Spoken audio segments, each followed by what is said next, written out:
చాలా popular websites వెనుకున్న technology react. దాని గురించే ఈరోజు తెలుసుకుందాం.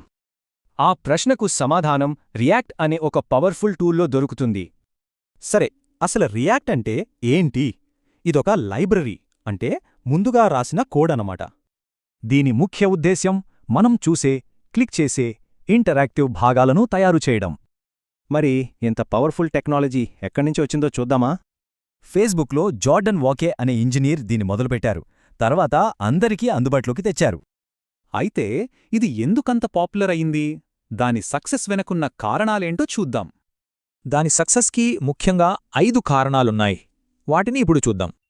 మొదటిది కాంపోనెంట్ ఆర్కిటెక్చర్, అంటే డిజిటల్ లెగో బ్లాక్స్ లాగా చిన్న చిన్న ముక్కల్ని కలపడం. ఇక JSX, ఇది జావాస్క్రిప్ట్ లోపలే HTML లాంటి కోడ్ రాయడానికి వీలు కల్పిస్తుంది.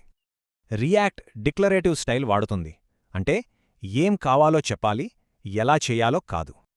పెర్ఫార్మెన్స్ కోసం రియాక్ట్ వర్చువల్ డామ్ని వాడుతుంది. ఇది మన UIకి ఒక బ్లూప్రింట్ లాంటిది. దీనివల్ల యాప్స్ చాలా వేగంగా, రెస్పాన్సివ్గా ఉంటాయి. కేవలం అవసరమైన మార్పులే జరుగుతాయి. ఇంకా దీనికి ప్రపంచవ్యాప్తంగా యాక్టివ్గా ఉండే పెద్ద కమ్యూనిటీ సపోర్ట్ కూడా ఉంది. అయితే అసలు పాయింట్ ఏంటి? వీటన్నిటినీ కలిపి చూస్తే ఏమర్థమవుతుంది?